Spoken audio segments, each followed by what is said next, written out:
The International Association for Near-Death Studies presents NDE Radio, a weekly exploration of near-death experiences and similar encounters with the other side. Now, here's your host, Lee Witting. Welcome to NDE Radio, brought to you on behalf of IANS, the International Association for Near-Death Studies. I'm your host, Lee Witting. Our guest today, Brooke Grove, M.A., is a near-death experiencer, integrative healer, shamanic energy medicine practitioner, and spirit-inspired writer. A former psychotherapist, Brooke has advanced degrees in clinical psychology, marital and family therapy, and clinical art therapy. Brooke is the mother of two highly intuitive children, whom she calls her esteemed wisdom teachers.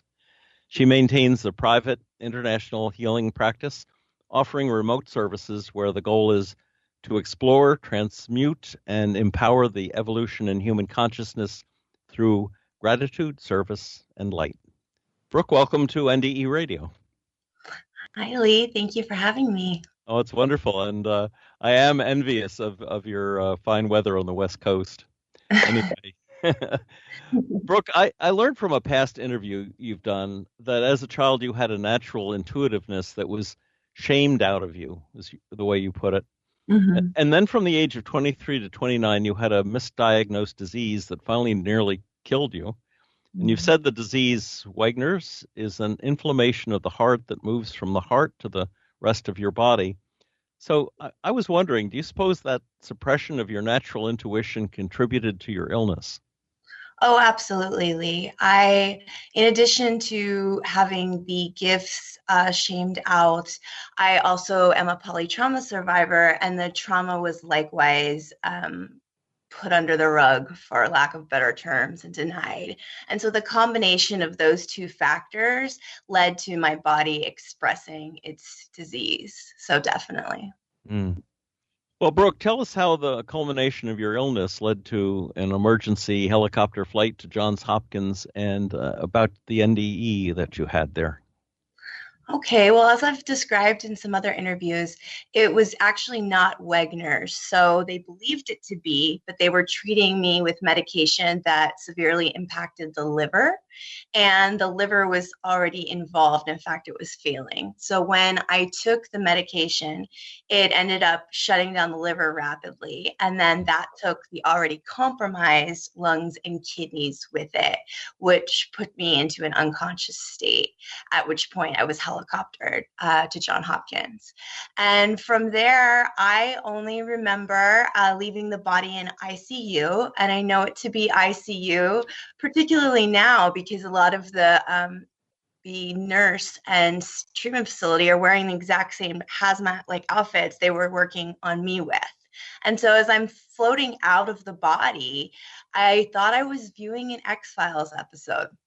I was not sure what I was looking at until I realized that that was my body. And yet, even then, it didn't appear to be my body. It was so inflamed and so swollen and purple and yellow. So I thought I was having a lucid dream for a few moments, as those have been part of my experience, but I would try to pull myself out of it and I couldn't do that. And then it was like suddenly, as I was seeing this situation that was very earth-based, I was transported into what I can only describe as the cosmos. It was very much like a photo of NASA that you have seen, or the best photos you've seen of NASA, and just pump up that resolution. But what was most magnificent was, while I had retained my personality and my consciousness, I felt embraced by this love that only the mystics, Rumi and the Sufis, write about. I'd never experienced it in this incarnation, and suddenly all around me was nothing but this feeling of being cradled and held, and in clinical terms, what secure attachment would feel like to the baby. Mm-hmm. And so as I'm in this space, I'm just overwhelmed by this feeling of love, and that I'm noticing that everything is being communicated to me, and I have this way of knowing and understanding, which reminded me of being an intuitive child. The lights were communicating, and there were no words necessary. It was just known through the heart, through the light. through telepathy, for lack of better terms. Mm. And I was met by 3 guides. And they were, again, this very, very familiar, as if they'd been with me much more than just this one lifetime. And they had distinct colors. And those were colors that I had seen as a child all the time in my home when I was very young. And so I spent most of my journey with them. There was the beautiful, indescribable source light that was very much present, but I had, almost from the get-go of arriving in this space, this desire to be there, but then also this, I don't want to call it trepidation, but it was almost like a hesitancy to move forward into the source light. How close did you get, or did you go toward the source and then come back? Yes, I ebbed and flowed. As I was saying, there was this pull to want to go there, but then I'd get closer and then I'd kind of just pivot back. And as I know them to be angelics, the lights were communicating with me that it was okay, that I could do either. In my particular case, I was given a choice. And so I don't know how long I sat with that choice, because I was comatose for over 3 days. And yet when you're in that space, 3 days feels like years. Yes, well, some people who've had just a few minutes say it feels like days, so I can imagine the length of time you were in a coma. Wow. I think on another point, you also had talked about perhaps communicating about a soul contract with these orbs. Yes, when I was given the information or the inner knowing that I had the opportunity to stay or go, it was made evident to me that if I were to stay, I would come back to complete the work that I was here to do here and now. And from the level of consciousness and the karma and the ancestral trauma I was carrying, the part of me still somehow connected to the human very much did not want to do that. Having been through so much trauma here and now, it was like, this intuitive knowing that I could come back here and I could do this. And they said it wasn't going to be easy initially. And it was said in the most loving vernacular. Our human words just fail to describe the way that they communicate. So it wasn't said harshly. It was just that if I came back, it was going to be quite difficult for many years. But I had the strength, and ultimately I would rise through it and fulfill my purpose. Or I could stay there and eventually reincarnate and come back to do the work then. But there was this inner knowing in that space that there were a lot of others like me here and now, or that there were about to be. And so I knew I was going to be supported, and they made that known as well. Which is at the point that I noticed these 2 lights that I've described before, which were very unlike the angelics. And it was pivotal to me that they showed themselves at that exact moment, because they gave me much of the courage to come back. I didn't understand at the time who they were, but I was enchanted by their lights and felt very called back to the body by them. Mm. And those turned out to be your children, didn't they? Yes, they did. They're the exact aura colors that they both have now. And you say they are very intuitive, and you're certainly anything but repressing their intuitiveness. How do you see the do you feel that they knew you in your NDE? Do you suppose they retain any memory of that encounter with you? Well, my now 7-year-old, around 3, when we would do our gratitude and prayer practice at night, I always would ask him what he was thankful for. And probably around 3.5, he goes that when we were in the stars, he chose me. Oh, wow. That's amazing. Huh. Do you have any inkling of what their soul contract is, what their assignment is for their lives? I don't. However, my eldest seems to be highly aware that he is going to complete much of the work that I'm here to do. And he's not so grandiose as to say him himself, but definitely the children like him. He's told me that point blank many times. His reaction to the current pandemic and what we've been going through has been, I've never seen someone take something with such grace and ease when there's so much unknown and so much fear being put out there. And so it definitely feels as if this generation of children are more powerful way showers in the sense that they don't seem to have all the karma to work through that so many of us do, particularly if the parents are doing the work. When he sees me go through a shadow period or really work on myself deeply, he'll always say, "Thank you for doing that for us." And just very keenly aware, and the level of empathy that they naturally exude, and just the gifts. I mean, how intact they are. It's half the stuff he says. He blows my mind every time he opens his mouth, to be honest. Well, are they part of the Rainbow Children generation? Yeah, well, it's funny because, I called him a crystal kid or an indigo, and he goes, "No, Mom, I'm a diamond. Get the vernacular right." And I was like, oh my gosh, I've never even talked to him about that, but he just knew. He was like, "No, we're the next wave." Wow. So, well, I mean, if the Earth is going to be saved from its environmental catastrophes, we're going to need those children to recognize the importance of community and working together.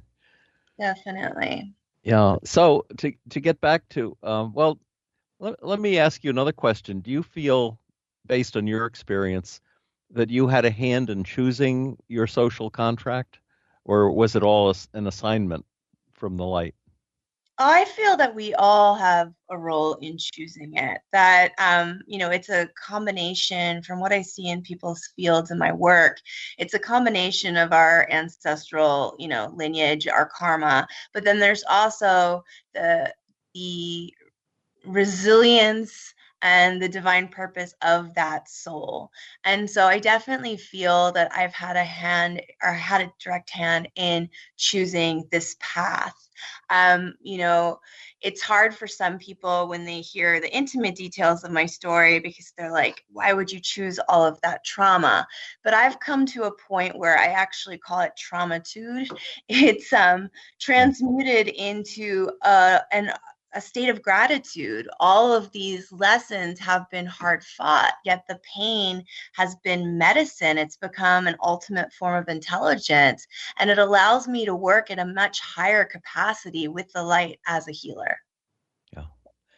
Now, you were declared brain dead and got last rites. How did your family take your recovery, and did they recognize, how quickly, let me say, did they recognize that you had changed in your perspective on things? It took some time, because initially when I first woke up, because of being declared brain dead and having such a low Glasgow score, nobody expected me to be in there. And so by the time I finally caught the attention of the nursing staff, and then the intubation, tubes were taken out 3 days later, when I could breathe on my own, I was not too happy. My human was a little upset.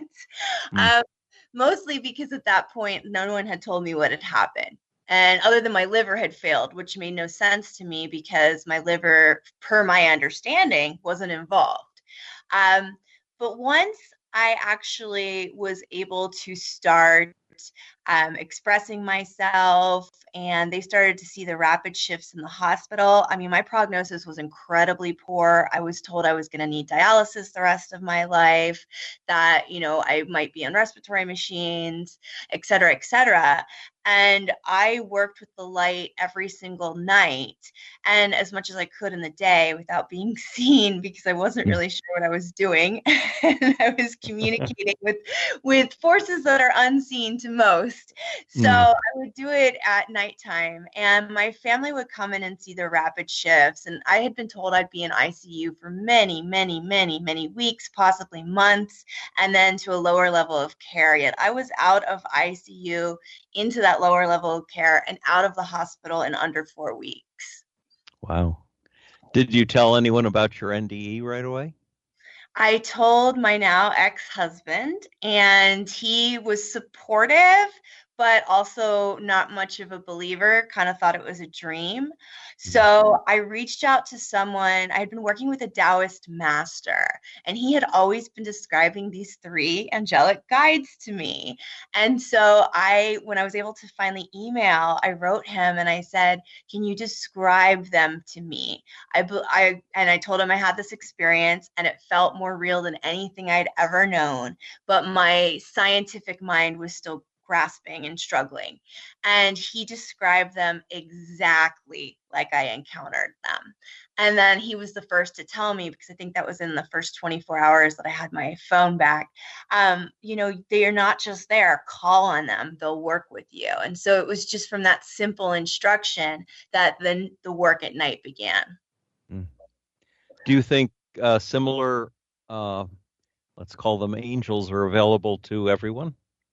I do. I do believe we have to foster a relationship with them. In my experience, I can recall I had some close encounters with death prior to this. And I recall those angelic beings being in the ER then. And at the time, I thought I was just losing consciousness or, had been concussed or something of that effect, but it specifically was their energy beings.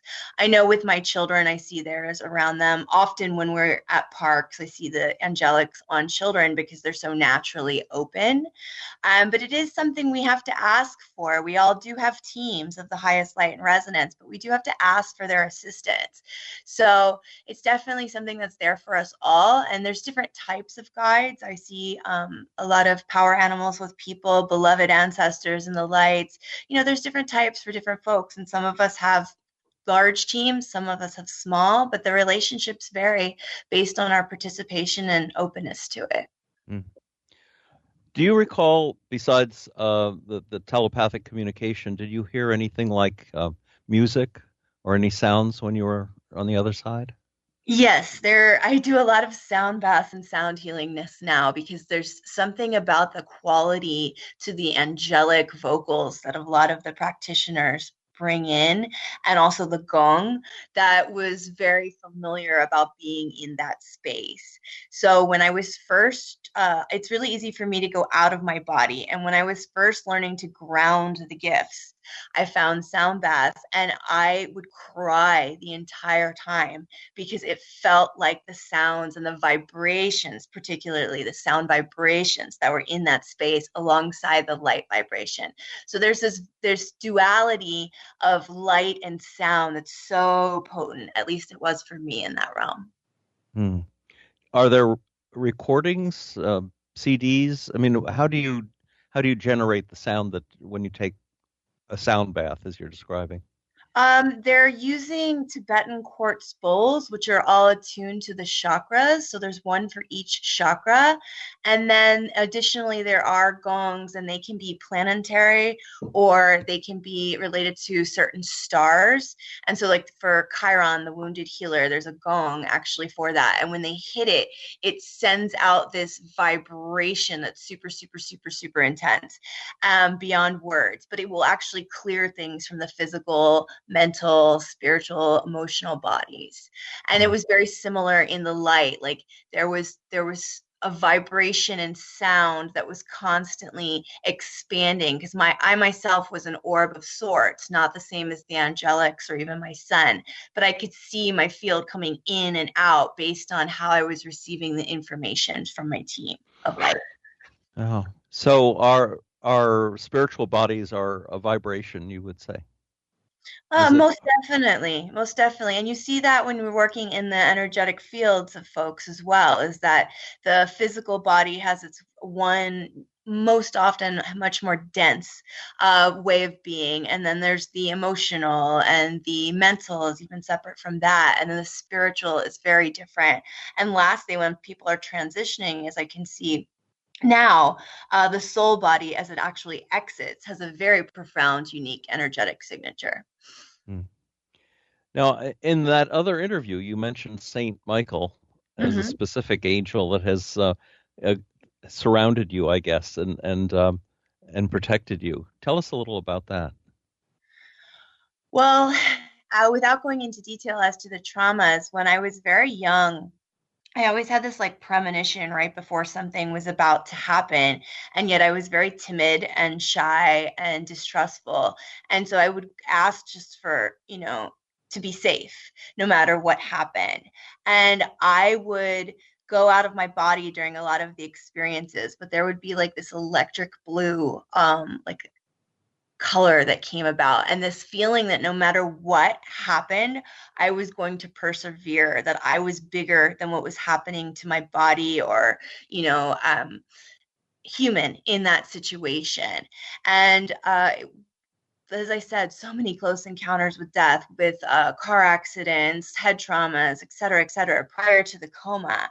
And every time I would feel this powerful presence, and knowing that all of these things that I was going through, they weren't going to break me. They were going to make me stronger.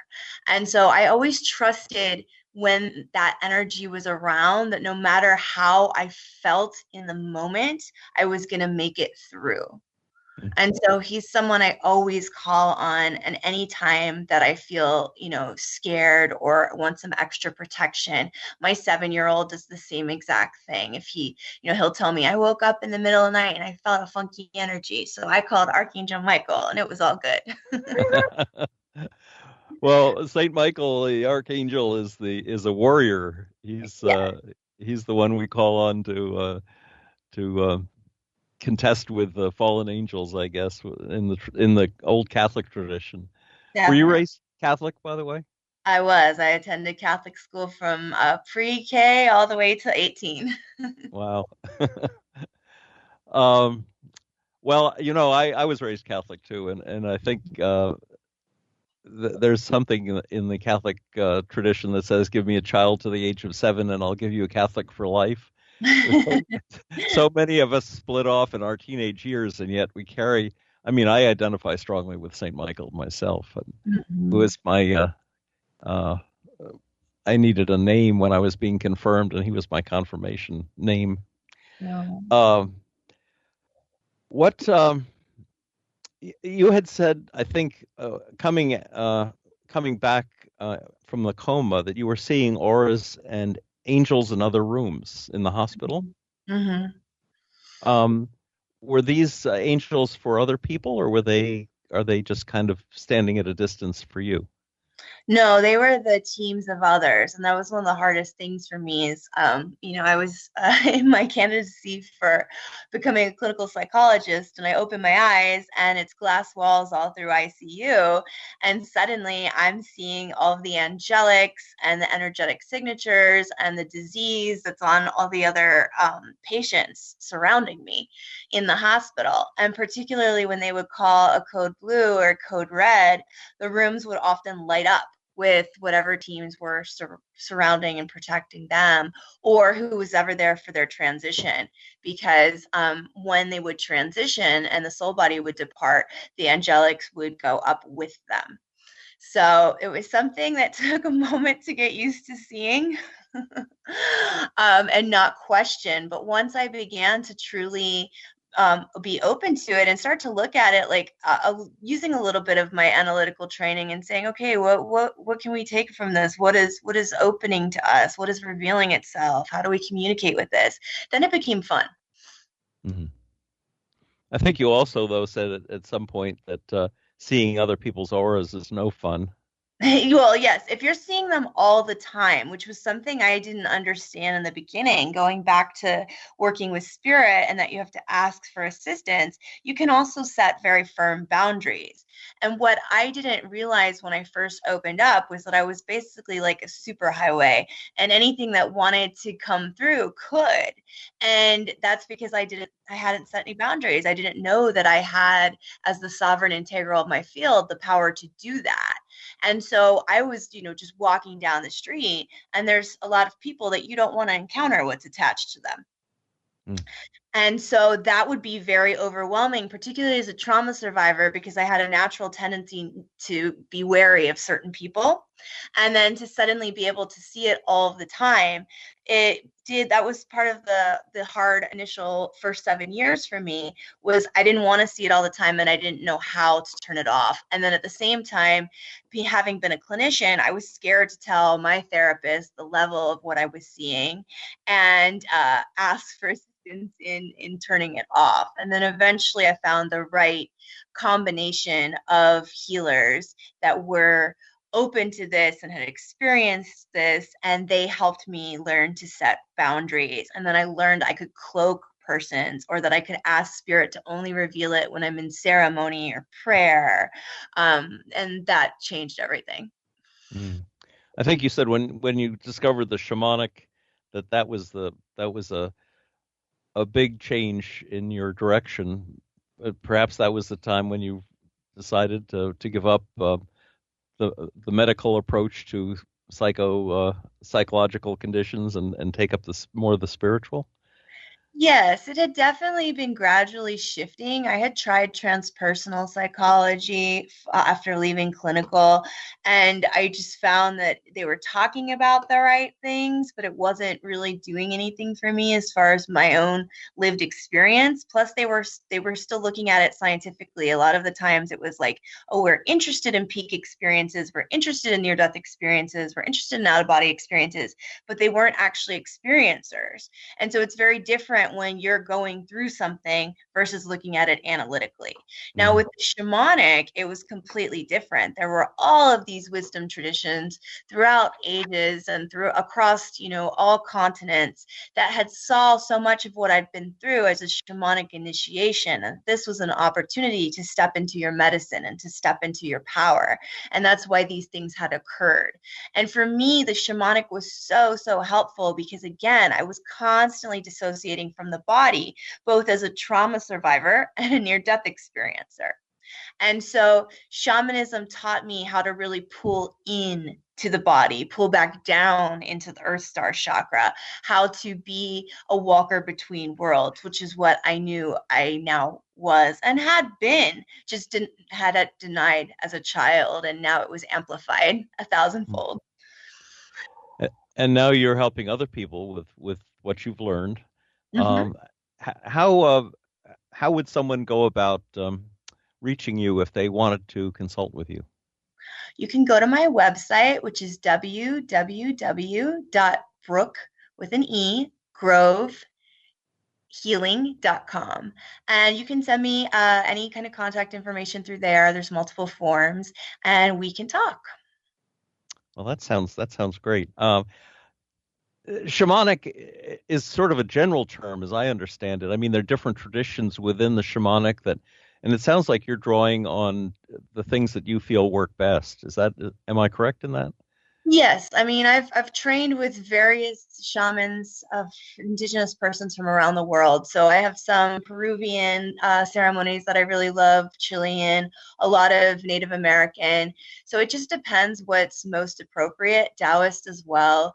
So what works best for the individual, usually that's coming through spirit, because I'm in ceremony for about an hour before I work with persons. And then when I actually go into the energetic field, I'm working with their teams and my teams as well. And a lot of information comes through from spirit, which actually is often stuff I myself haven't practiced, but it's specific for the person and their lineage and their ancestry. And so I just work with spirit to clarify and create homework and then blend it with what I know works best. What do you think about the use of ayahuasca? Personally, and this will be controversial to some, I'm against plant medicine for myself. And I think that there are persons that it does benefit if used appropriately with a true medicine person, but there are far too many people that are abusing it. And then it shouldn't be used as the sole resource for tapping into the third eye, in my humble opinion.